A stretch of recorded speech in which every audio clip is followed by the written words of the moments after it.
কিমান জনে কৰি আছা হে প্ৰেক্টিসটো যে তুমি বঢ়িলা আৰু বহি পিনি তুমি কি কৰিছা তুমি মনত পেলাইছা এফালৰ পৰা যে তুমি ফাৰ্স্ট চেপ্টাৰটোত কি কি শিকিছিলা এক ফালৰ পৰা তুমি মনত পেলাই গৈ আছা ফাৰ্স্ট চেপ্টাৰটোত একদম মেটাৰৰ পৰা আৰম্ভ কৰি মেটাৰৰ ভাগৰ পৰা আৰম্ভ কৰি হোমোজেনিয়াছ হেটেৰোজেনিয়াছ মিক্সচাৰৰ পৰা আৰম্ভ কৰি এলিমেন্ট কম্পাউন্ড হা মলিকুল এটমৰ পৰা আৰম্ভ কৰি এটমিক মাছ ইউনিটৰ পৰা আৰম্ভ কৰি নাম্বাৰ অফ মোল মোলাৰিটিৰ পৰা আৰম্ভ কৰি মোলেলিটিৰ পৰা আৰম্ভ কৰি তুমি এক ফালৰ পৰা কিমান জনে কৰি আছা তেনেকুৱা ৰিভিজন যে তুমি বহিছা আৰু মনৰ ভিতৰতে ভাবিছা যে এই চেপ্টাৰটোত মই কি কি শিকিছিলো এফালৰ পৰা মনত পেলাই গৈ আছা ওকে দেখিছা যে ওকে মোৰ এইখিনিতে কিবা এটা মনত পৰা নাই ভলিউমৰ এসআই ইউনিটটো মনত পৰা নাই সাপোজ মই কৈছো সো এইখিনিত তুমি বহিখন মেলি চাইছা তেনেকুৱাকে ৰিভিজন কোনে কৰিছা মইতো প্ৰথম ক্লাছটোৰ পৰা কৈছিলো এইটো কথা যোনে প্ৰথম ক্লাছটোৰ পৰা জয়েন কৰা নাছিলা তথাপিতো সিহঁতে দেৰিকে জয়েন কৰিওটো প্ৰথম ক্লাছটোৰ ৰেকৰ্ডিংটো চাইছা তাত হলেও মোক দেখিছা এইখিনি কথা কোৱা কিমান জনে এপ্লাই কৰিলা সেইটো আজি তাৰিখলৈকে কিমান জনে ক'ব পাৰিবা এটা মোক কোৱা এপ্লাই কৰিলো বুলি এপ্লাই কৰি আছো বুলি এতিয়ালৈকে কোনো নাই নি মাইকেলাল তেনেকুৱা হা কিমান জনে কৰিছা এইটো প্ৰেক্টিস এতিয়ালৈকে যদি নাই কৰা অলৰেডি নিজক ঠগিলা একদম এক বছৰ ঠগি দিলা শেষ কৰিলা তুমি বহুত লোকসান কৰিলা নিজৰ একদম এটো সঁচা কথা যেটো সঁচা এটো কমে আৰু যদি কোনেও নাই কৰা এটো বহুত বেয়া কৰিছা তোমালোকে নিজৰ লগত প্ৰথম ক্লাছৰ পৰা মই কৈ আছো যে তেনেকে ৰিভিজন কৰিব লাগিব সেকেন্ড চেপ্টাৰটোত আহিলা তুমি সেকেন্ড চেপ্টাৰটোত কি কি পঢ়িলা এফালৰ পৰা মনত পেলাব লাগিব yes সাব এটমিক পাৰ্টিকুলৰ কথা আহিলে ইলেক্ট্ৰনৰ ডিসকভাৰীৰ কথা আহিলে জে থমসনৰ কথা আহিলে হয়নে প্ৰোটনৰ ডিসকভাৰৰ কথা আহিলে নিউট্ৰনৰ ডিসকভাৰৰ কথা আহিলে ইলেক্ট্ৰনৰ চাৰ্জ প্ৰোটনৰ চাৰ্জৰ কথা আহিলে দেন এটমিক মডেলৰ কথা আহিলে যে প্ৰথম মডেলটো কোনে দিছিলে জে থমসনে দিছিলে যেটো কাৰণে তেওঁ নোবেল প্ৰাইজও পাইছিলে দেন কি আহিলে ৰাদাৰফোৰ্ডৰ মডেলৰ কথা আহিলে ৰাদাৰফোৰ্ডৰ গোল্ড ফয়েল এক্সপেৰিমেন্টৰ কথা আহিলে যে তাত এক্সপেৰিমেন্টটো কৰিছিলে কেনেকে তাৰ পৰা কি কি অবজাৰ্ভ কৰিলে আৰু তাৰ পৰা কি কি ৰিজাল্ট পালে তিনটা অবজাৰভেশনৰ পৰা তিনটা ৰিজাল্ট হেখিনি মনত পেলালা এফালৰ পৰা সব এফালৰ পৰা ধুনীয়াকে মনত পেলাই গৈ থাকিব লাগিব চেপ্টাৰটো আৰু তাৰ পিছত কি কি শিকিলা তুমি বোৰ মডেল আহিলে হাইজেনবাৰ্গ আনসাৰ্টেনিটি প্ৰিন্সিপল আহিলে হয়নে হে ৰিলেশনশিপ বিলাক আহিলে আৰু কি আহিলে মাজতে ইলেক্ট্ৰমেগনেটিক ৰেডিয়েশনৰ কথা আহিলে এবজৰ্পশন স্পেক্ট্ৰা এমিশন স্পেক্ট্ৰাৰ কথা আহিলে হয়নে তাৰ পিছত কোয়ান্টাম নাম্বাৰছৰ কথা আহিলে প্ৰিন্সিপাল কোয়ান্টাম নাম্বাৰ কি বুজায় এজিমিউথেল কোয়ান্টাম নাম্বাৰে কি বুজায় স্পিন কোয়ান্টাম নাম্বাৰে কি বুজায় ম্যাগনেটিক কোয়ান্টাম নাম্বাৰে কি বুজায় কোনটো অৰবিটেল দেখিবলৈ কেনেকুৱা হয় তাৰ শেপটো কেনেকুৱা হয় অৰবিটেলৰ ডায়াগ্ৰাম কেটা ইলেক্ট্ৰনিক কনফিগুৰেশন লিখিবলৈ যাওতে তুমি কি কি ল পাইছিলা তাত Aufbau principle Hund's rule Pauli exclusion principle কোনটোৱে কি কৈছিল আমাক হয়নে কেনেকে আমি ইলেক্ট্ৰনিক কনফিগুৰেশন এটা লিখিব লাগে তাৰ কেনেকে অৰবিটেল ডায়াগ্ৰাম আঁকিব লাগে কোন কেটাত এক্সেপশনেল আছিল ক্ৰোমিয়াম আৰু কপাৰত যে এক্সেপশনেল আছিল ইলেক্ট্ৰনিক কনফিগুৰেশনটো কিবা এটা পাইছানে এনেকে ৰিভিজন কৰি কেতিয়াবা এনেকে যে মই কৰি দিলো এইমাত্ৰ দুটা চেপ্টাৰ অলমোস্ট ৰিভিজন কৰিছানে কেতিয়াবা তোমালোকে হেনেকে কৰে ৰিভিজন কেমিষ্ট্ৰি প্ৰথম ক্লাছৰ পৰা কৈ আছো মই আৰু প্ৰত্যেকটো ক্লাছতে এইটো কথা কৈ থকাটো পসিবল নহয় থাৰ্ড চেপ্টাৰটোলৈ আহিলা থাৰ্ড চেপ্টাৰত কি পঢ়িছো মেইনলি পিৰিয়ডিক প্ৰপাৰ্টিজ খিনিৰ কথা পঢ়িছো হয়নে পিৰিয়ডিক টেবুলখনৰ যিখিনি আমি আগতে পাই আহিছো সেইখিনি পাইছো যিখিনি হিষ্ট্ৰী তাৰ বাদে আমি কি শিকিছো যে 100তকে ডাঙৰ যিখিনি এলিমেন্ট হয় সেইখিনি আমি আইইউপিএসি নেমিং কেনেকে কৰা যায় সেইটো শিকিছো প্ৰথম কথা সেইটো আমাৰ এটা বহুত ইম্পৰ্টেন্ট পাৰ্ট দেন তাৰ পিছত আমি তাত কি পাইছো আকৌ একেখিনি প্ৰপাৰ্টি এলিমেন্টৰ প্ৰপাৰ্টি এটমিক প্ৰপাৰ্টিজ প্ৰথমতে স্টাৰ্ট হৈছে এটমিক সাইজৰ পৰা যে এটমিক সাইজটো বাওফালৰ পৰা সোঁফালে বাহে নে কমে কিয় কমে দুটাই লজিক আছিল যে লেফটৰ পৰা ৰাইটলৈ গৈ থাকিলে কি হয় এলিমেন্ট বিলাকত নাম্বাৰ অফ ভ্যালেন্স ইলেক্ট্ৰন বাঢ়ি যায় ওপৰৰ পৰা তললৈ কি হয় নাম্বাৰ অফ সেল বাঢ়ি যায় নাম্বাৰ অফ ভ্যালেন্স ইলেক্ট্ৰন বাঢ়ি যোৱাৰ লগে লগে কি বাঢ়ি যায় নিউক্লিয়াৰ চাৰ্জ বাঢ়ি যায় that means the attractive force between the valence shell electron and nucleus বাঢ়ি যায় বাঢ়ি যোৱাৰ লগে লগে কি হয় অ্যাট্ৰাকটিভ ফোৰ্স বাঢ়ি গৈছে means the valence shell comes closer to the nucleus আৰু সাইজ কমি যায় ফ্ৰম লেফট টু ৰাইট ওপৰৰ পৰা তললৈ সাইজ বাঢ়ি যায় বিকজ অফ ইনক্ৰিজিং সেল বন্ধাকবি এটা যেনেকে বাকলি এটা ধৰি বান্ধি গৈ থাকিলে হি ডাঙৰ হৈ গৈ থাকে just like that when number of cell increases atomic size also increases and atomic size and atomic radius is the same thing because atoms are considered to be spherical গোলাকাৰ বুলি ভাবো আমি এটম বিলাকক সো গোলাকাৰ বস্তু এটা ৰেডিয়াস বহা আৰু তাৰ সাইজ বহা it is the same thing হেতু মনত পৰালো আমি তাৰ পিছত আমি আৰু কি ভাবিছিলো তাত ইলেক্ট্ৰনেগেটিভিটিৰ কথা পঢ়িছিলো what is electronegativity the tendency of attracting electrons নিজৰ ফালে ইলেক্ট্ৰন টানি ল'ব পৰা যেটো পসিবিলিটি যেটো ক্ষমতা হয়নে আৰু ইলেক্ট্ৰনেগেটিভিটিক আৰু আমি কি বুলি ক'ব পাৰো তাক নন মেটালিক ক্যাৰেক্টাৰ বুলি ক'ব পাৰো কিয় কাৰণ মেটালিক ক্যাৰেক্টাৰ মানে কি ইলেক্ট্ৰন ৰিলিজ কৰিব পৰা পসিবিলিটিটো আৰু মেটালিক ক্যাৰেক্টাৰ তেতিয়া হলে আমি কি বুলি ক'ব পাৰো ইলেক্ট্ৰপজিটিভিটি বুলিও ক'ব পাৰো আৰু হেতু কি দেখিছিলো যে ইলেক্ট্ৰনেগেটিভিটিটো ফ্ৰম লেফট টু ৰাইট কি হয় বাহে নে কমে বাহে কাৰণ সাইজ কমি যোৱাৰ লগে লগে নিউক্লিয়াৰ ডিসটেন্সটো কমি যায় from the valence shell so ইলেক্ট্ৰনটো ওচৰতে পাই ইজিলি টানি ল'ব পাৰে লেফট টু ৰাইট ইলেক্ট্ৰনেগেটিভিটি বাহে টপ টু বটম ইলেক্ট্ৰনেগেটিভিটি কমে metallic character from top to bottom বাহি যাব কাৰণ নাম্বাৰ অফ সেল বাহি যোৱাৰ লগে লগে ইলেক্ট্ৰন বিলাক দূৰলৈ গৈ থাকে ইলেক্ট্ৰন বিলাক দূৰলৈ গৈ থকাৰ লগে লগে attractive force between the nucleus and valence shell electron decreases তো কি হয় ইলেক্ট্ৰন বিলাক ইজিলি এৰি দিব পাৰে and the tendency of losing electron is known as metallic character বা ইলেক্ট্ৰপজিটিভিটি ইলেক্ট্ৰপজিটিভিটি বুলি আমি কেলে কওঁ মেটালিক ক্যাৰেক্টাৰটো কাৰণ যেতিয়া ইলেক্ট্ৰন এৰি দিয়ে কি গঠন কৰে পজিটিভ চাৰ্জ গঠন কৰে যেটো আমি ক্লাস 10 তো দেখিছো যে সোডিয়ামে যেতিয়া ইলেক্ট্ৰন এটা এৰি দিছে Na+ ফৰ্ম কৰিছে মেগনেছিয়ামে যেতিয়া ইলেক্ট্ৰন দুটা এৰি দিছে মেগনেছিয়ামে Mg2+ ফৰ্ম কৰিছে দেখিছো আমি তেনেকুৱা ধৰণে হয় মনত পৰিছে নে নাই পৰা কথাবিলাক যেতিয়া মই কৈ গৈছো তেতিয়া হলো মনত পৰিছে নে নাই পৰা then we have discussed about electron affinity ionization enthalpy হয়নে দুইটা অপোজিট টার্ম এটা কি আছিল ionization enthalpy মানে it is the energy required when an electron is removed from the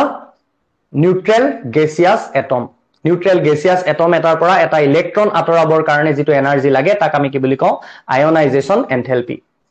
হয় দেন এটা ইলেক্ট্ৰন আঁতৰাৰ পিছত আকৌ এটা যদি আঁতৰাব লগিয়া হয় that is called second ionization enthalpy তাৰ পিছত আৰু এটা আঁতৰাব লগিয়া হলে তাক কম আমি third ionization enthalpy আৰু এই বিলাকক লৈ কেনেকুৱা ধৰণৰ কোৱেশ্চন আমি ডিসকাস কৰিছিলো যে কিছুমান এনেকুৱা এটম আছে যিবিলাকৰ ফাৰ্স্ট আয়নাইজেশন এনথেলপিত কৈ সেকেন্ড আয়নাইজেশন এনথেলপিটো বেছি হয় যেনেকে সোডিয়ামৰ এতিয়া কনসিডাৰ কৰা যে ফাৰ্স্ট আয়নাইজেশন এনথেলপিত কে তাৰ সেকেন্ড আয়নাইজেশন এনথেলপি বেছি হ'ব কি কাৰণে কাৰণ এটা ইলেক্ট্ৰন এৰি দিয়াৰ লগে লগে সোডিয়ামে কিহৰ ইলেক্ট্ৰনিক কনফিগুৰেশন পাই যায় আৰ্গনৰ যেটো এটা নোবল গেছ ইলেক্ট্ৰনিক কনফিগুৰেশন আৰু নোবল গেছ ইলেক্ট্ৰনিক কনফিগুৰেশন এটাৰ পৰা ভাঙি ইলেক্ট্ৰন এটা আঁতৰাবলৈ বহুত বেছি এনাৰ্জি লাগিব That is why second ionization enthalpy of sodium becomes very much larger than the first ionization enthalpy. So hebilak asil concept ami porisu. Then electron affinity, the energy released when one electron is added to a neutral gaseous atom. Eta electron add korute jikini energy release hoy hekhini ami ki boli kom electron affinity. That is also increase from left to right and from top to bottom decrease hoy ami discuss korilu hebilak bostu duniake gure chapter to eto pohi dilu etia ma chapter 3 hoy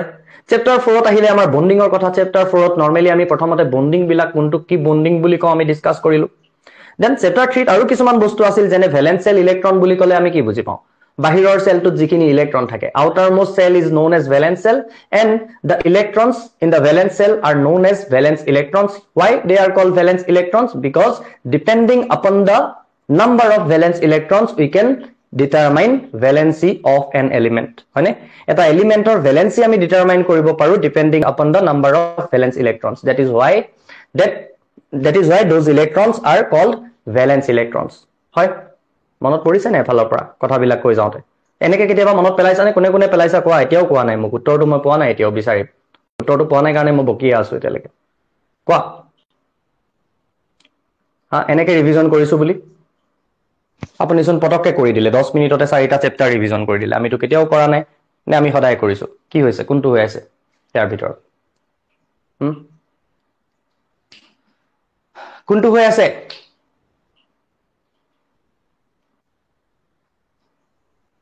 একো নাই হোৱা নাকি then chapter 4 লৈ আহিলো chapter 4 to different kind of bonding ৰ কথা আমি discuss কৰিলো হয়নে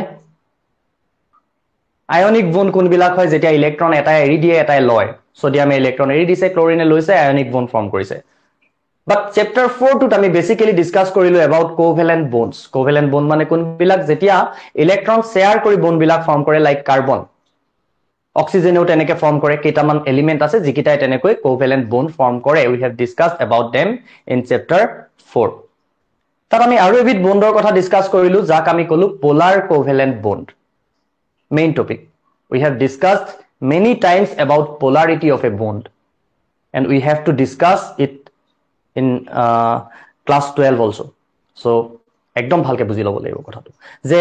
কেতিয়া পোলাৰিটি থাকে এডাল বণ্ডত what is polarity pole দুটা মেৰু সৃষ্টি হ'ব এটা উত্তৰ মেৰু এটা দক্ষিণ মেৰু নিচিনাকে ইয়াত কি হয় এটা নেগেটিভ এটা পজিটিভ পোল প্ৰডিউস হয়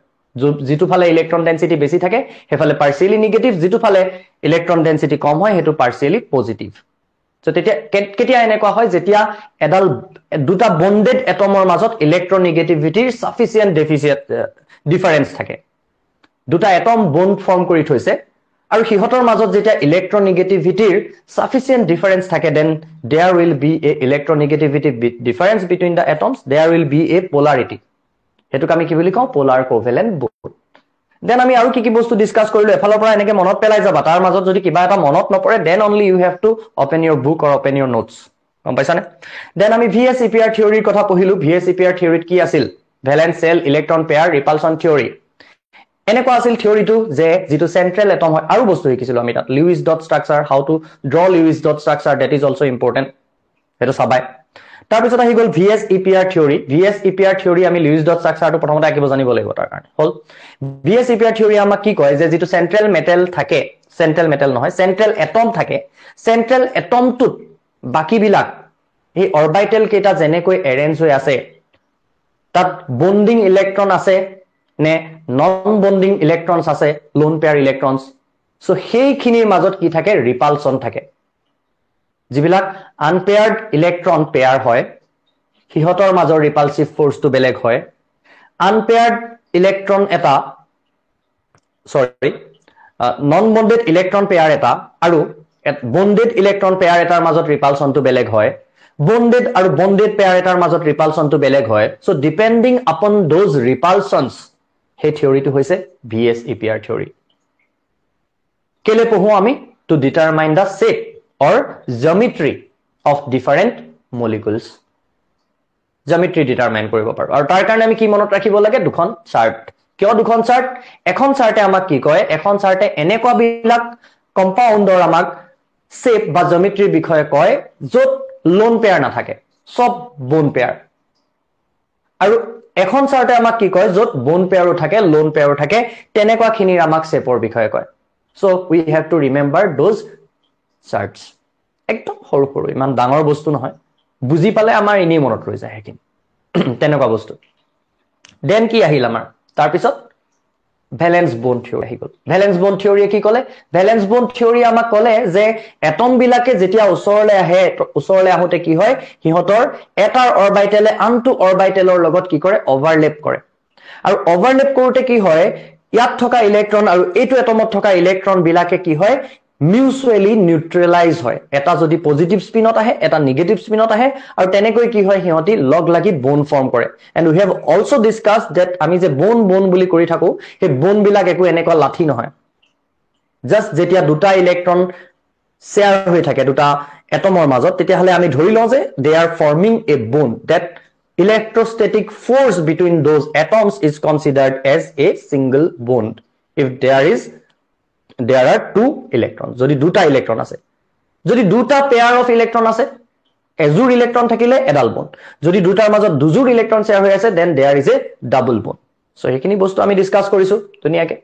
then we have also discussed about how sigma bonds are formed and how pi bonds are formed sigma bond কেতিয়া ফৰ্ম হয় যেতিয়া s এটাৰ লগত ওভাৰল্যাপ কৰে যেতিয়া s এটাই গৈ p2 মুৰটোত লাগে বা যেতিয়া pa মাথায় লাগে হয়নে হেড অন কলিজন বুলি যেটো আমি কওঁ দেন পাই বন্ড কেতিয়া ফৰ্ম হয় যেতিয়া এক্সিয়ালি ওভাৰল্যাপ নহয় যেতিয়া হিহতি প্যাৰেলেল ওভাৰল্যাপ কৰে যিকোনো অৰবিটেলে যেতিয়া প্যাৰেলেলি ওভাৰল্যাপ কৰে প্যাৰেলেল ওভাৰল্যাপ কাৰ ক্ষেত্ৰত পসিবল হয় p অৰবিটেলৰ ক্ষেত্ৰত পসিবল হয় হয়নে দেখিছিলো আমি হয় সো আমি তেনেকৈ কি কৰিলো হে ওভাৰল্যাপ বিলাকৰ কথা ডিসকাস কৰিলো বন্ডিং বিলাকৰ কথা ডিসকাস কৰিলো then we have discussed about hybridisation what is hybridisation then হাইব্রিডাইজেশনত কি হয় আমি যত কি হয় দেখো যে সেন্ট্রাল এটমটোত যিকেটা অৰবিটেল বন্ডিংত ইনভলভ হৈছে হেই অৰবিটেল কেটাৰ যেতিয়া এনাৰ্জি ডিফাৰেন্স থাকে সামান্য ডিফাৰেন্স লাইক 2s আৰু 2p অৰবিটেল তো হেগিটাৰ সামান্য ডিফাৰেন্স থাকে সো দে গেট মিক্সড হেতে একেলগে মিক্স হৈ যায় আৰু মিক্স হৈ কেইটামান হাইব্ৰিড অৰবিটেল ফৰ্ম কৰে কেইটামান মানে কেইটা ফৰ্ম কৰে যিমানটা এটমিক অৰবিটেল লগ লাগে হিমানটা হাইব্ৰিডাইজ অৰবিটেল ফৰ্ম কৰে আৰু হে হাইব্ৰিডাইজ অৰবিটেল বিলাকৰ কি হয় এনাৰ্জিটো সেম হয় সো এনাৰ্জি ডিফাৰেন্সৰ যেটো প্ৰবলেম হেটো সলভ কৰিবৰ কাৰণে কি হৈ যায় হে হাইব্ৰিডাইজ অৰবিটেল খিনি ফৰ্ম হয় আৰু তাতে আমি ডিসকাস কৰিলো যে হে হাইব্ৰিডাইজ অৰবিটেল বিলাক আমি নৰমালি কি হাইব্ৰিডাইজেশন ডিসকাস কৰিলো ইন আওয়াৰ 11th কোৰ্স কি ডিসকাস কৰিলো sp hybridization sp2 hybridization sp3 hybridization sp3d hybridization একেটা হাইব্ৰিডাইজেশন আমি ডিসকাস কৰিলো ওয়াটাৰ মলিকুলত কি হাইব্ৰিডাইজেশন থাকে sp3 hybridization অ্যামোনিয়াত কি হাইব্ৰিডাইজেশন থাকে sp3 hybridization these are important compounds hybridization discuss কৰিবৰ কাৰণে তাৰ পিছত আমি কি ডিসকাস কৰিলো molecular orbital theory molecular orbital theory মানে কি আমি অলৰেডি এটমিক অৰবিটেলক জানো আমি অলৰেডি এটমৰ ইলেক্ট্ৰনিক কনফিগুৰেশন লিখিব জানো এতে কি হৈ গল মলিকুলাৰ অৰবিটেলত কি হৈ যায় দুটা এটম আহি লগ লাগে আৰু লগ লাগি মলিকুলাৰ অৰবিটেল ফৰ্ম কৰে কেটা ফৰ্ম কৰে যিমানটা এটমিক অৰবিটেল লগ লাগে হিমানটা মলিকুলাৰ অৰবিটেল ফৰ্ম কৰে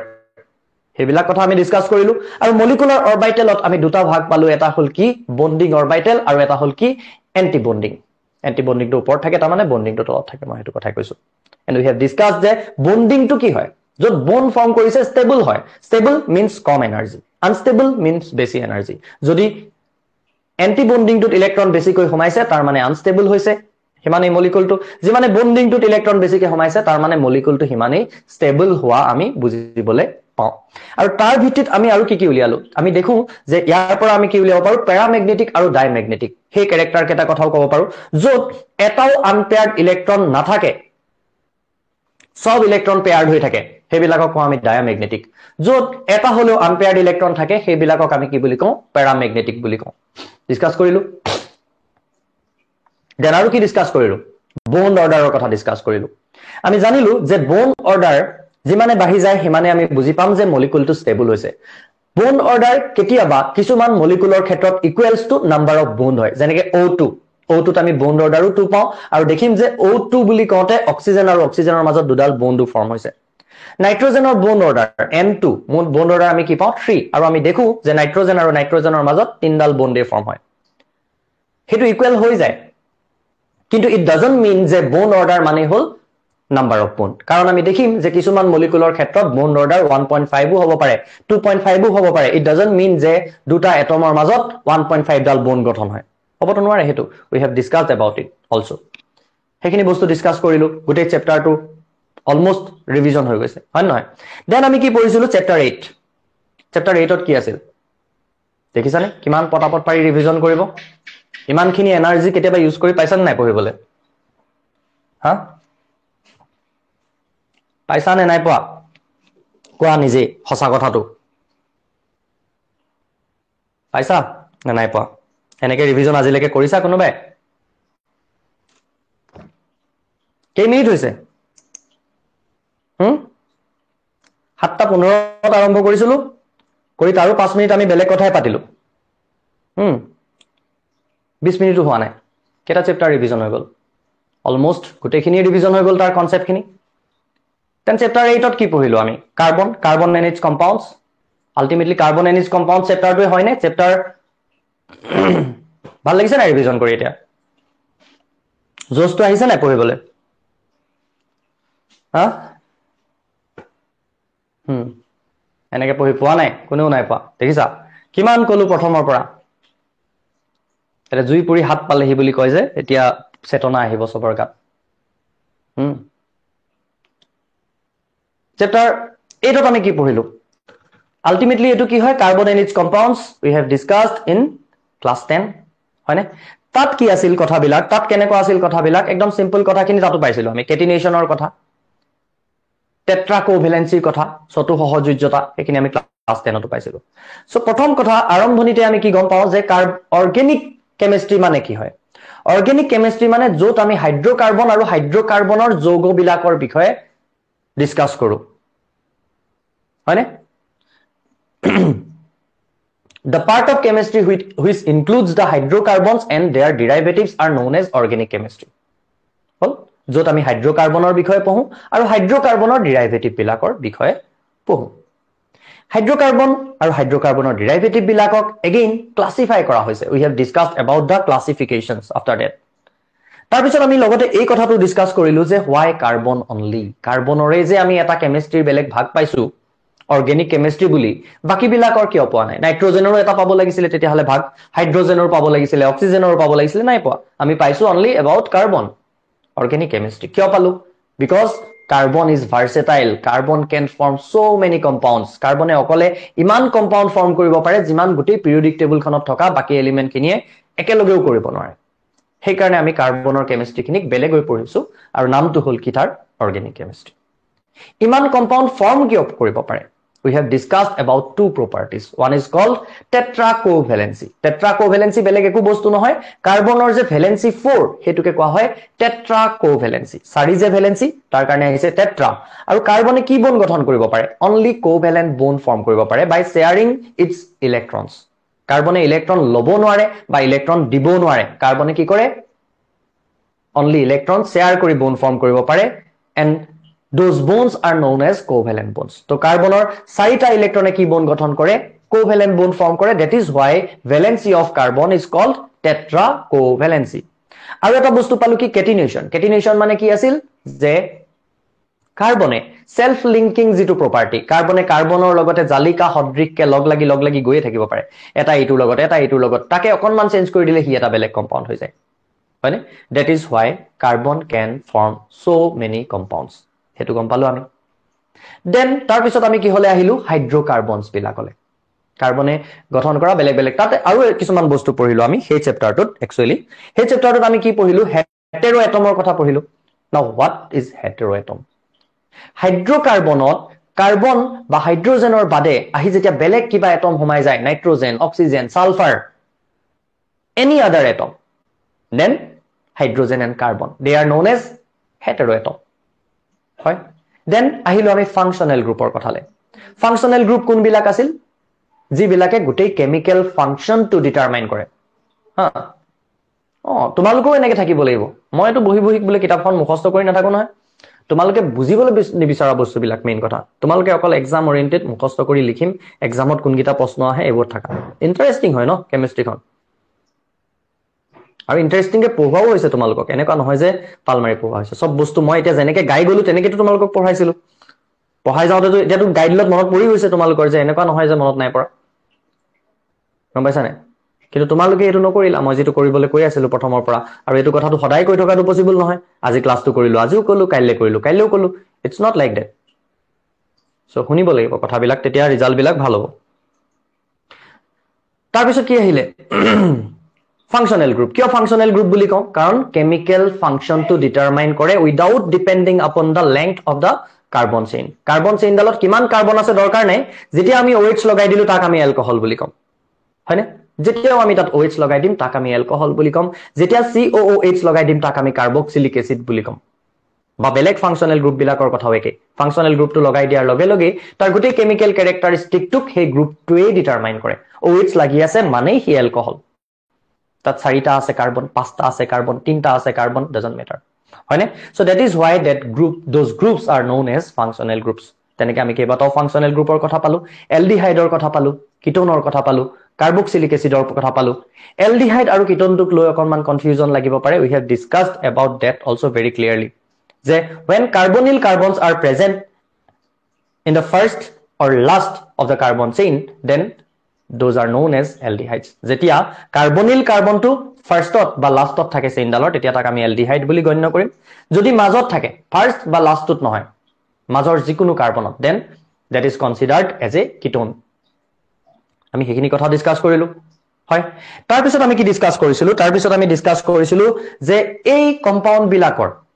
কাৰ্বন কম্পাউণ্ড বিলাকৰ বা হাইড্ৰকাৰ্বন কম্পাউণ্ড বিলাকক আমি ৰিপ্ৰেজেন্ট কেনেকে কৰিব পাৰো ৰিপ্ৰেজেন্ট আমি তিনটা ওয়েট কৰিব পাৰো এটা হল কমপ্লিট স্ট্ৰাকচাৰেল ফৰ্মুলা এটা হল কনডেন্স ফৰ্মুলা এটা হল বন্ড লাইন ফৰ্মুলা কমপ্লিট ফৰ্মুলাত আমি কমপ্লিট দেখাম তাক যিমান ডাল বন্ড আছে গোটেই কেইডাল বন্ড আকিম যিমানটা এটম আছে গোটেই কেইটা এটম আকিম যিমান তাত ইলেক্ট্ৰন আছে যদি ইলেক্ট্ৰনো আছে তেতিয়া হলে ফাইনেলৰ পেপাৰ এখন ফাইনেলৰ পেপাৰ তোমালোকৰটো এটা আধা এমসিকিউ আধা লিখিব লাগিব থিওৰি ৰবা কৈ ল'ব দিয়া মাজত বেলেগ কথা কিয় কৈ থাকা হেতুটো শান্তি নাই মানে হয় না ৰিভিজন নিজেতো নকৰে মই কৰি দিছো তাতো শান্তি নাই নেকি ভগৱান ৰবা তাৰ পিছত আহি গল কি পাহৰাই দিলা এটা তুমি তাৰ পিছত আহি গল আমি নেমিংৰ কথালৈ আহিলো IUPAC নেমিং IUPAC নেমিংটো কিয় লাগে আমিটো ক্লাছ 10 তো নেমিং কৰিবলৈ শিকিছিলো so advantage of the IUPAC naming is that কি হয় যে তুমি যদি নামটো শুনি যদি তুমি কেমিষ্ট্ৰি জানা তেতিয়া হলে তুমি ষ্ট্ৰাকচাৰটো ডিৰাইভ কৰি ল'ব পাৰিবা একদম ইজি যেতিয়া তোমাক 2 ক্লোৰোপেন্টেন বুলি কৈ দিব তেতিয়া হলে তুমি জানি যাবা যে এটা পেন্টেন হয় তাৰ 2 নম্বৰ কাৰ্বনটোত কি লাগি আছে ক্লোৰিনটো লাগি আছে সো তেনেকৈ আমি নেমিংৰ কাৰণে ৰুল কিছুমান পালো ৰুলখিনি আমি জানিব লাগিব প্ৰেক্টিস কৰিব লাগিব হৈ গল দেন তাৰ পিছত কি পালো আমি আইসোমাৰিজমৰ কথা পালো ক্লাছ 10 ত অনলি আমি ষ্ট্ৰাকচাৰেল আইসোমাৰিজমৰ কথা ডিসকাস কৰিছিলো এতিয়া আমি ষ্ট্ৰাকচাৰেল আইসোমাৰিজমৰ টাইপ কেইটাও ডিসকাস কৰিলো কি টাইপ পালো আমি এটা হল চেইন আইসোমাৰিজম এটা হল পজিশন আইসোমাৰিজম এটা হল ফাংশনাল গ্ৰুপ আইসোমাৰিজম এটা হল মেটামেৰিজম হয়নে চাৰিটা আইসোমাৰিজমৰ পাৰ্ট আমি ডিসকাস কৰিলো যত কাৰ্বন চেইনডাল বেলেগ বেলেগ হৈ যায় তাক আমি কওঁ চেইন আইসোমাৰিজম যত ফাংশনাল গ্ৰুপৰ পজিশন বেলেগ বেলেগ হয় তাক কম আমি পজিশনাল আইসোমাৰিজম যত ফাংশনাল গ্ৰুপটোৱে বেলেগ হৈ যায় তাক আমি কম ফাংশনাল গ্ৰুপ আইসোমাৰিজম যত হেটেৰো এটমৰ দুই ফালে বেলেগ বেলেগ এলকাইল গ্ৰুপ লাগি থাকে তাক আমি কম মেটামেৰিজম হল এইখিনি ডিসকাস কৰিলো আমি তাৰ পিছত আমি কি ডিসকাস কৰিছিলো দেই বস্তু গাই দিলো ন তাতো আমি হাইব্ৰিডাইজেশন চালো যে কাৰ্বন এটম বিলাকৰ হাইব্ৰিডাইজেশন আমি কেনেকৈ কম পাম কাৰ্বন এটমৰ যেটোত অনলি সিঙ্গল বন্ড থাকিব হেতু হ'ব sp3 হাইব্ৰিডাইজ যত ডাবল বন্ড এডাল লাগি থাকিব হেতু হ'ব sp2 হাইব্ৰিডাইজ যত ট্ৰিপল বন্ড থাকিব হেতু হ'ব sp হাইব্ৰিডাইজ আৰু যত ডাবল বন্ড দুডাল লাগি থাকিব হেতু হ'ব sp হাইব্ৰিডাইজ ডিসকাস কৰিলো ধুনিয়াকে ডিসকাস কৰা হৈ গল তাৰ পিছত কি আহিলে তাৰ পিছত আহি গল আমি ৰিঅ্যাকশনৰ কথা পঢ়িবলৈ যাওতে আমি পঢ়িলো যে ইলেক্ট্ৰন বিলাক কেনেকৈ তাত ট্ৰান্সফাৰ হয় ইলেক্ট্ৰন বিলাক কোৰ পৰা তলৈ কেনেকৈ ট্ৰান্সফাৰ হয় বন্ড এডালৰ পৰা এটম এটালে যদি যায় তাত আমি লোন পেয়াৰ এটা দেখিবলৈ পাম বন্ড এডালৰ পৰা যদি বেলেগ এডাল বন্ডলৈ যায় বেলেগ এডাল বন্ড ডাবল বন্ড হৈ যায়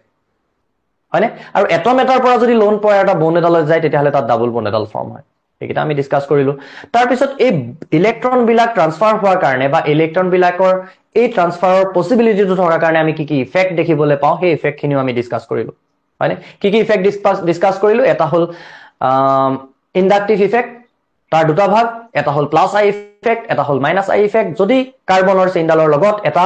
ইলেক্ট্ৰন নেগেটিভ গ্ৰুপ লাগি থাকে যিটো ইলেক্ট্ৰন বিলাকক নিজৰ ফালে টানি থাকে তেতিয়া হলে কি হ'ব তাত আমি দেখিম মাইনাস আই ইফেক্ট যদি কাৰ্বন চেইনডালৰ লগত বা কাৰ্বনৰ ফাংশনাল কাৰ্বনটোৰ লগত এনেকুৱা কিবা গ্ৰুপ লাগি থাকে যিটোৱে ইলেক্ট্ৰন ৰিলিজ কৰিবলৈ বিচাৰে সেই কাৰ্বনটোৰ ফালে তেতিয়া হলে আমি তাত কি দেখিম প্লাস আই ইফেক্ট দেখিম আৰু প্লাস আই ইফেক্টৰ বেসিছত আমি কাৰ্বকেটায়নৰ ষ্টেবিলিটিও চাব পাৰো যেনেকে আমি প্ৰাইমেৰী কাৰ্বকেটায়নটোত দেখিম যে এটা এলকাইল গ্ৰুপ লাগি আছে মানে এটা প্লাস আই ইফেক্ট মানে এটা গ্ৰুপে তাক তাৰ যেটো ইলেক্ট্ৰন ডেন্সিটি কমি আছে তাক ৰিলিফ দি আছে যে ভাই মই আছো তোৰ শৰ্ট ইলেক্ট্ৰন কম আছে মই দিম দৰকাৰ হলে যেতিয়া 2 ডিগ্ৰী হৈ গল তাত দুটা এলকাইল গ্ৰুপে তেনেকৈ শান্তনা দি আছে যেতিয়া তিনটা হৈ গল তিনটাই শান্তনা দি আছে তেনেকৈ পঢ়াইছিলো মই পঢ়াতে শান্তনাৰ কথাই কৈছিলো ঠিক আছে সো তিনটাই শান্তনা দি আছে সো তাত কি হ'ব বেছি ষ্টেবল হ'ব ultimately 3 degree carbocations are most stable carbocations because of plus I effect. Yes, we have discussed about it. Then আমি কি ডিসকাস কৰিছিলো আমি ডিসকাস কৰিলো ৰেজোনেন্স ইফেক্ট এতিয়া প্লাস আই ইফেক্টটো কি আছিল এটা permanent effect why this effect is known as permanent effect because একো বস্তুৰ লগত ৰিঅ্যাকশন নকৰাকে এনি টাইম মলিকুলটো সেই ইফেক্টটো থাকেই so that kind of effects are known as কি হয় permanent effect তাৰ পিছত আমি কি ইফেক্টৰ কথা ডিসকাস কৰিলো আমি ইলেক্ট্ৰোমেৰিক ইফেক্টৰ কথা ডিসকাস কৰিলো তাতো আমি এটা পালো প্লাস ই এটা পালো মাইনাস ই হয়নে electromeric effect is not a permanent effect because এটো আমি তেতিয়াহে দেখা পাও যেতিয়া তাত এটা ৰিএক্টেন্টক আমি ৰিএক্ট কৰিবলৈ দিও কম্পাউণ্ডৰ লগত সাবস্ট্ৰেটৰ লগত অনলি দেন আমি হেতু দেখিবলৈ পাও হেকাৰণে তাক আমি পাৰ্মানেন্ট ইফেক্ট বুলি নকওঁ দেন ৰেজোনেন্স ইফেক্ট দুটা পালো এটা প্লাস আৰ এটা মাইনাস আৰ দেখিবলৈ পালো হয়নে প্লাস আৰত কি হয় আৰু মাইনাস আৰত কি হয় চাই লবা নিজে তাৰ পিছত কি হয় আৰু কি পালো আমি হাইপাৰ কনজুগেশন পালো তাৰ পিছত আমি যিখিনি এই চ্যাপ্টাৰটোৰ সেই বস্তুখিনি পঢ়িবা সেইখিনি মই এনেকৈ ৰিভিজন কৰি নাও সেইখিনি পঢ়িবা তাত ক্যালকুলেশনস আছে তাত ফৰ্মুলাজ আছে ফৰ্মুলাখিনি মই এনেকৈ গাই থাকি একো লাভ নাই তো সেইখিনি এতিয়ালৈকে পঢ়া তাৰ পিছত আমি ৰেডক্স ৰিঅ্যাকশন পঢ়িছিলো নহয় ৰেডক্স ৰিঅ্যাকশনত কি আছিল হেকেই হৈ থাকিলে চোন গোটেইখন কেমিষ্ট্ৰি এতিয়ালৈকে পঢ়া হা তো ৰেডক্স ৰিয়েকচনত কি আছিল ৰেডক্স ৰিয়েকচন কোনবিলাক আছিল য'ত অক্সিডেশ্যন আৰু ৰিডাকচন একেলগে হয় এটো আমি ক্লাস 10 তো পঢ়িছিলো আপুনি বেলেগ কিবা কক ঠিক আছে সো বেলেগ কিবা আমি কি কলো যে অক্সিডেশ্যন মানে হল অকল অক্সিজেন এড হোৱা বা হাইড্ৰোজেন ৰিমুভ হোৱা নহয় অক্সিডেশ্যন মানে ইলেক্ট্ৰোনেগেটিভ বেলেগ এটম যদি এড হয় তেতিয়াও তাক অক্সিডেশ্যন বুলি কম বা বেলেগ ইলেক্ট্ৰোপজিটিভ এলিমেন্ট যেতিয়া ৰিমুভ হ'ব তাকো আমি অক্সিডেশ্যন বুলি কম ফ্ৰম ক্লাসিক্যাল থিওৰিজ দেন ৰিডাকচন বুলি কলে আমি ক্লাস 10 ত পঢ়িছিলো অকল যে অক্সিজেন যদি ৰিমুভ হয় বা হাইড্ৰোজেন যদি এড হয় তেতিয়া হলে তাক আমি কি বুলি কওঁ ৰিডাকচন বুলি কওঁ এতিয়া আমি কি পঢ়িলো যে বেলেগ ইলেক্ট্ৰোনেগেটিভ এলিমেন্ট যদি ৰিমুভ হয় তেতিয়াও তাক আমি ৰিডাকচন বুলি কম বেলেগ ইলেক্ট্ৰোপজিটিভ এলিমেন্ট এড হলেও তাক আমি ৰিডাকচন বুলি কম দেন ইলেক্ট্ৰনিক কনসেপ্ট যেতিয়া ইলেক্ট্ৰন এৰি দিয়ে তেতিয়া তাক আমি কম অক্সিডেশ্যন যেতিয়া ইলেক্ট্ৰন লয় তাক আমি কম ৰিডাকচন হল দেন অক্সিডেশ্যন ৰিডাকচন ৰিয়েকচনৰ বিষয়ে আমি পঢ়িলো অক্সিডেশ্যন ৰিডাকচন ৰিয়েকচনৰ ডিফাৰেন্ট টাইপছৰ বিষয়ে পঢ়িলো আমি কি হল ৰিভিজন কৰা দেখি আৰ্টছলে গুছি যাও নিচিনা লাগিছে নেতাই হদিছে আৰ্টছলে যাব পাৰি নেকি এটো কি কথা হ আৰু কি আহিলে সো ৰেডক্স ৰিয়েকচনৰ টাইপৰ কথা আমি ডিসকাস কৰিলো যিকিটা টাইপ আমি ক্লাস 10 তো ডিসকাস কৰিছিলো combination reaction decomposition reaction displacement ৰিয়েকচনক আমি দুটা ভাগত ভাগ কৰি পঢ়িলো এটা হল মেটেল ডিসপ্লেসমেন্ট ৰিয়েকচন এটা হল non metal displacement reaction then আৰু কি পঢ়িছিলো আমি আৰু এনেকুৱা এটা ৰিয়েকচন আছিল যত একেটা এটমেই অক্সিডেশনো হয় ৰিডাকচনো হয় এটো কি আছিল কোৱাচোন মোক অকল হেতু কলে হ'ব তোমালকে তেনেকুৱা টাইপৰ ৰেডক্স ৰিয়েকচনটোক আমি কি বুলি কৈছিলো টাইপ অফ ৰেডক্স ৰিয়েকচন কোৱা কি আছিল এটা হেতু মোৰ নামটো মনলৈ অহা নাই সো তেনেকুৱাত চাব লাগিব গম পাইছানে এতিয়া মোৰ হেতু মনলৈ অহা নাই কিন্তু ওয়াৰ্ডটো কি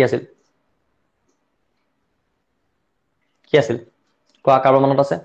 য'ত অক্সিডেশ্যন আৰু ৰিডাকচন একেটা এটমৰে হৈ থাকে হে টাইপটো কি আছিল ওকে হেখিনিতে তো মানে তোমালকে নোটছটো চাব লাগিব হল তাৰ পিছত আহি গল হেতু বাদ দিলো মই হেতু মই পাহৰি গৈছো হেতু বাদ দিছো তাৰ পিছত আহি গল কি অক্সিডেশ্যন নাম্বাৰ আমি ডিটাৰমাইন কৰিব লাগে how we can determine oxidation number determine কৰিবলৈ আমি আইদাৰ ফৰ্মুলা ইউজ কৰিব পাৰো নহলে আমি ষ্ট্ৰাকচাৰ আকি উলিয়াব পাৰো ষ্ট্ৰাকচাৰ আকি উলালে আমাৰ একদম একুৰেট উলাই ফৰ্মুলা উলিয়ালে কিছুমান এনেকুৱা কম্পাউণ্ড আছে য'ত আমাৰ এভাৰেজ অক্সিডেশ্যন ষ্টেটটো হে উলাই হেখিনিও আমি ডিসকাস কৰিলো প্যাৰাডক্স অফ অক্সিডেশ্যন ষ্টেটৰ কথা হয়নে তাৰ পিছত আমি কি ডিসকাস কৰিলো যে এই অক্সিডেশ্যন ৰিডাকচন নাম্বাৰ বিলাক চাই আমি কি ডিটাৰমাইন কৰিব পাৰো অক্সিডাইজিং এজেন্ট বুলি কাক কম ৰিডিউসিং এজেন্ট বুলি কাক কম অক্সিডাইজিং এজেন্ট হল হেবিলাক যিবিলাকে আনক অক্সিডাইজ কৰে নিজে ৰিডিউস হয় নহয় মই এটা মনতে পৰি গল ডিসপ্ৰপৰচনেশন ৰিয়েকচন ডিকম্পোজিশন নহয় ডিসপ্ৰপৰচনেশন ৰিয়েকচন ডি টু দেখি মনত পৰি গল মোৰ ডিসপ্ৰপৰচনেশন ৰিয়েকচন ইয়েস তথাপিতো শুদ্ধকৈ ক'ব নোৱাৰিলো এটি চাই ডিসপ্ৰপৰচনেশন ৰিয়েকচন মনতে পৰি গল ওকে তাৰ পিছত আহি গল অক্সিডেশ্যন ষ্টেট ডিটাৰমাইন কৰাৰ কথাটো আমি কলো তাৰ পিছত আহি গল যে আৰু কি আছিল ৰেডক্স ৰিয়েকচন ব্যালেন্স কৰাটো বহুত বেছি ইম্পৰ্টেন্ট এটা হল অক্সিডেশ্যন নাম্বাৰ মেথড আৰু এটা হল কি আছিল আমাৰ আয়ন ইলেক্ট্ৰন মেথড বা হাফ ৰিয়েকচন মেথড হয়নে স্টেপস গিটা চাবা হেগিটা ভালকে প্ৰিপেয়াৰ কৰিবা ঠিক আছে আৰু তাৰ পিছত কি আহি গল আমি ইলেক্ট্ৰডৰ কথা ডিসকাস কৰিলো দে ইলেক্ট্ৰড বুলি কলে কাক বুজি পাও আমি কেথড বুলি কলে কাক বুজি পাও এনড বুলি কলে কাক বুজি পাও হয়নে সো ইলেক্ট্ৰড বুলি কলে কি হয় আমি তো গম পালো যেতিয়া এডাল মেটেল ৰডক হেই মেটেলটোৰ এটা সল্টৰ সলিউশনত আমি ডুবাই ৰাখো তেতিয়া হলে তাকে আমি কি বুলি কওঁ এডাল ইলেক্ট্ৰড বুলি কওঁ কেথড বুলি কাক কম য'ত ৰিডাকচন হ'ব ৰেড কেট বুলি তোমালোকক মই মনত ৰাখিবলৈ কৈছিলো ৰিডাকচন অলৱেজ কেথডত হয় এনডত কি হ'ব তেতিয়া হলে অক্সিডেশ্যন হ'ব ঠিক আছে তাৰ ওপৰত বেস কৰি আমি ডেনিয়েল সেলৰ কথাও ডিসকাস কৰিলো যেটো আমি ক্লাস 12 ত ব্ৰডলি ডিসকাস কৰিম ডেনিয়েল সেলত কাৰ মাজত ৰিয়েকচন হয় এডাল জিংক ইলেক্ট্ৰড আৰু এডাল কপাৰ ইলেক্ট্ৰডৰ মাজত ৰিয়েকচন হয় হয়নে তাৰ পিছত আমি আৰু কি ডিসকাস কৰিছিলো আৰু বিশেষ একো ডিসকাস কৰা নাই আমি ৰেডক্স কাপলৰ কথা ডিসকাস কৰিলো আমি ৰেডক্স কাপল মানে কি এটা মেটেলৰ অক্সিডাইজ ষ্টেট আৰু ৰিডিউস ষ্টেটটোক আমি যেতিয়া এডাল মাজত স্লেশ দি ৰিপ্ৰেজেন্ট কৰো তাক আমি কি বুলি কওঁ ৰেডক্স কাপল বুলি কওঁ তেনেকে ৰিপ্ৰেজেন্ট কৰাটো স্যাৰ আপুনি সদায় পঢ়ে নেকি কেনেকে মনত ৰিভিজন কৰিব পাৰে সদায় নপঢ়ো ক'ত পঢ়ো একে তোমালোকক পঢ়ালো আৰু হেখিনি তাৰ পিছত পঢ়ি থকা নাই মই গম পাইছানে হেতু কয় কনসেপ্ট খিনি বুজি ৰখাটো গম পাইছানে তোমালোকে বুজিবলৈ যত্ন নকৰা তোমালোকে মুখস্থ কৰা অকল প্ৰবলেমটো হেতু মুখস্থ কৰিবলৈ বিচাৰিলে নহব নহয় এইবিলাক বস্তু বুজি থব লাগিব তুমি যে প্লাস চিনডাল মাজত দিলে দুইটা বস্তু যোগ কৰিব লাগে হেতুটো পাহৰি যোৱা নাই 2 এ 3 এ 5 বুলিটো তুমি পাহৰি যোৱা নাই 2 3 গুণ 6 বুলিটো তুমি পাহৰি যোৱা নাই a plus b whole square equal to a square plus b square plus twice ab বুলিটো তুমি পাহৰি যোৱা নাই গৈছা জানো সৰু ক্লাছত পঢ়া বস্তুবিলাক আমাৰ এতিয়ালৈকে মনত আছে কিন্তু এইটো ক্লাছত পঢ়া বস্তু আমি এইটো ক্লাছতে পাহৰি গৈছো ডাঙৰ হৈ গৈ আছো মানে আমাৰ কি ব্ৰেইন বিলাকৰ কেপাসিটি কমি গৈ আছে বুলি ভাবিছা নেকি নাই কমা গম পাইছা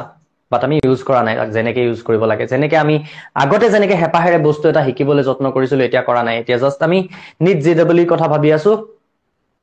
কিন্তু সেইমতে আমি একো কৰা নাই আমি ব্ৰেইনত প্ৰেছাৰ দিবলৈ যত্ন কৰা নাই পাৰিলে আমাক কমন কুৱেশ্যন লাগে পাৰিলে আমাক কাইলৈ আহিবলগীয়া পেপাৰখন আজি কোনোবা টিচাৰে দি দিব লাগে সেইজন টিচাৰে ভাল নিজৰ ব্ৰেইনবোৰ একো নাইকিয়া হৈ যাওক লাগিলে ব্ৰেইনবোৰ ইউজ কৰিব লাগিব you have to exercise you have to practice আৰু আমাৰ ফাৰহাজ ছাৰে কোৱা নিচিনাকে এক্সাৰচাইজ মানে হ'ল নিজে কৰা কাম এইটো এক্সাৰচাইজ অনুশীলন নিজে কৰিব লাগিব জিমত গৈ ডাম্বেলডাল মই মাৰি মাৰি যদি এনেকে দেখাই থাকো যে এনেকে মাৰা তোমাৰ বাইচেপ বনি যাব তুমি নামাৰা তুমি অকল চাই থাকা বহিলৈ তোমাৰ বাইচেপ নবনে তেনেকে ব্ৰেইনটো একে ব্ৰেইনটো যেতিয়া ইউজ কৰিবা ব্ৰেইনটো আৰু বেছি চোকা হ'ব যদি ইউজ নকৰা ধৰাই নাথাকা ধাৰ নাথাকে ব্ৰেইনত এনেকে মনত পেলাবলৈ তোমালোকে যত্নই কৰা নাই আজিলৈকে আজি সুধিলো তোমালোকে নাই কৰা বুলি কৈ দিলা সেইটো তোমাৰ প্ৰথমতে কৈ থৈছিলো তোমালোকক যে প্ৰিপাৰেচন এনেকে কৰিবা এনেকে ৰিভিজন কৰিবা যেতিয়া 3টা চেপ্টাৰ হৈ যাব 3টাৰে কৰিবা 4টা হৈ যাব 4টাৰে কৰিবা চোৱাচোন এঘণ্টা নাই হোৱা মই 45 মিনিটত গোটেইকেইটা চেপ্টাৰ ৰিভিজন কৰি দিলো তেনেকে তুমিও কৰিব পাৰিলাহেঁতেন আজিলৈকে যদি এনেকে কৰি থাকিলাহেঁতেন কিমান ভাল ৰিজাল্ট এটা তোমাৰ হ'লহেঁতেন চোৱাচোন এইখিনি কষ্ট যে কৰি আছা এইখিনি গোটেই জীৱনটোৰ কাৰণে কৰা কষ্ট এইখিনি কষ্ট যদি এতিয়া কৰা জীৱনটো ভালকে থাকিবা পাৰিবা আৰু এইখিনি কষ্ট যদি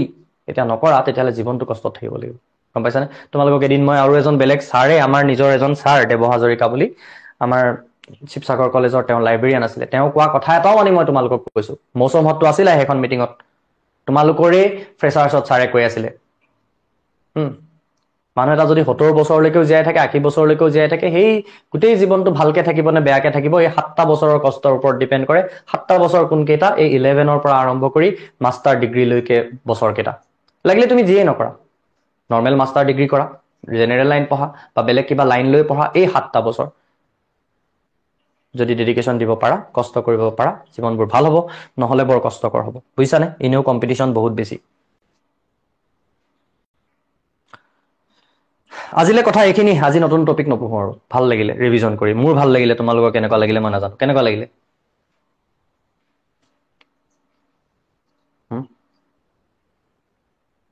কেনেকুৱা লাগিলে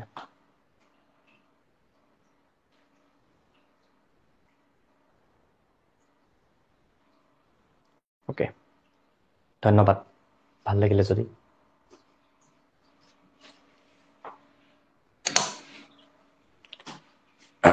হৈ যাব আজিলে বহুত বকিলো একদম একে উশাহতে বকা নিচিনাকে বকিলো হয় নহয় তো এনেকে কৰিব লাগিব এনেকে কৰিব লাগিব তেতিয়া কিবা এটা হ'ব এনেকে অকল এইটো সাবজেক্টতে নহয় সবতে কৰিব লাগিব তেতিয়া দেখিবা revision is very easy otherwise সদায় কিতাপখন মেলি ল'বা সদায় টোপনি যাবা সদায় নোটছখিনি মেলি ল'বা সদায় টোপনি যাবা সদায় আমনি লাগিব 2টা পেজ পঢ়িয়ে তোমাৰ এনেকুৱা লাগিব আজিলে মই বহুত পঢ়িলো সেইটো হৈছে নাই কাৰবাৰ যে পঢ়িবলে এনেকুৱা হৈছে মানে আমি নপঢ়োৱে সো যিদিনাখনি 2 ঘণ্টা পঢ়ি দিও এনেকুৱা লাগে আমি বহুত পঢ়িলো আৰু গাৰ্জেন বিলাকো আজিকালি এনেকুৱা হল কোনোবা যদি তোমালোকৰ গাৰ্জেনতে চাই আছে মোক বেয়াও পায় আই ডোন্ট কেয়াৰ গাৰ্জেন বিলাক আজিকালি মেক্সিমাম গাৰ্জেন এনেকুৱা হৈ গৈছে গাৰ্জেন মিটিঙত আহি পিনি কয় টিচাৰক যে এইটো পঢ়িছে পঢ়িয়ে থাকেচোন মানে কি কৰে ডিফেন্ড কৰে নিজৰ ল'ৰা ছোৱালীক যে পঢ়িছে খুব পঢ়িছে মানে কোনটো এনি টাইমটো ল'ৰা ছোৱালীয়ে মোবাইলে খেলি থাকে গেম চেম খেলি থাকে 6 ঘণ্টা 7 ঘণ্টা গেম খেলে তো তাৰ মাজত যদি 1 ঘণ্টা মাক দেউতাকক পঢ়ি দেখাইছে মাক দেউতাক সন্তুষ্ট পুৰা সন্তুষ্ট মানে সো আহি পিনি গাৰ্জেন মিটিঙত আমি যদি আপত্তি দিওঁ যে আপোনাৰ ল'ৰাটোৱে পঢ়া নাই আমাক উল্টাই কয় যে পঢ়িছে মোৰ ল'ৰাটোৱে কিছু পঢ়িয়ে থাকে মানে আমিহে মিছা কথা কৈছো সো এইটো হলে বহুত দিগদাৰ আছে গাৰ্জেন বিলাকে স্পইল কৰি আছে ল'ৰা ছোৱালী বিলাকক বাৰু ঠিক আছে thank you so much for attending ভাল লাগিল মোৰো আই হোপ তোমালোকৰো ভাল লাগিল ৰিভিজন এনেকে কৰিবা ভাল হ'ব ঠিক আছে দিয়া থ্যাংক ইউ